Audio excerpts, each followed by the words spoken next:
Hello, কেমন আছো সবাই? আমরা অনেক ভালো আছি। আজকে একটা অত্যন্ত সুস্বাদু রেসিপি নিয়ে চলে এসেছি। জানি না তোমাদের কেমন লাগবে, আমি কিন্তু আগেই রিকোয়েস্ট করে দিচ্ছি। রেসিপিটা তোমরা একবার বানিয়ে দেখো, দারুণ হয়েছিল খেতে। মা আজকে আলুর পরোটা বানাবে। ওই যে হালকা গরম পানি করে নিয়ে একটু ময়াম দিয়ে ময়দাটা মেখে নিতে হবে। আর পেঁয়াজটা কুচিয়ে রেখেছে, আদা রসুনটা থেঁতো করে নিল। ওই আদা রসুন থেঁতো হাফ দেবে বেরেস্তার সময়, মানে আলুটা ভর্তা করার সময়, আর হাফ যখন ভর্তা হয়ে যাবে তখনই দিয়ে দেবে উপরে। তার টেস্টটা নাকি আরও ভালো আসে। কিন্তু পুরটা এত সুন্দর হয়েছিল, কি বলবো, দারুণ হয়েছিল। তোমাদের বাড়িতে যদি কোনো ওকেশন হয় বা কিছু হয়, ওটা একবার বানিয়ে দেখো, দারুণ হয়েছিল খেতে। কেউ যদি বেড়াতে আসে তাও একবার বানিয়ে দিতে পারো, সত্যি দারুণ নাম করবে কিন্তু খেয়ে, তোমরা যাই বলো।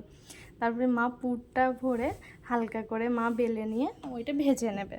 তোমরা দেখতেই পাচ্ছ কেমন ফুলবে, দারুণ ফুলেছিল আর এত টেস্টি হয়েছিল, কি বলবো তোমাদের, দারুণ, অত্যন্ত সুন্দর হয়েছিল খেতে, খুবই ভালো হয়েছিল। আমরা সবাই খেয়ে নিলাম। তারপরে তারপরে তোমাদের ওদিকে বলো কেমন গরম পড়ছে। এদিকে তো বীভৎস গরম, বাবা এত গরম, দারুণ গরম পড়ছে। তা কেমন গরম পড়ছে তোমাদের একটু কমেন্টে জানিয়ে তোমাদের ওদিকে। আর ভিডিওটা কেমন লাগলো একবার বলো। এভাবে একবার বানিয়ে দেখো, দেখবে খুব সুন্দর হবে খেতে, অসম্ভব সুন্দর হয় খেতে, কি বলবো তোমাদের, দারুণ। তা ভিডিওটা কেমন লাগলো কমেন্টে জানিও, ভালো লাগলে লাইক কমেন্ট শেয়ার করে দিও।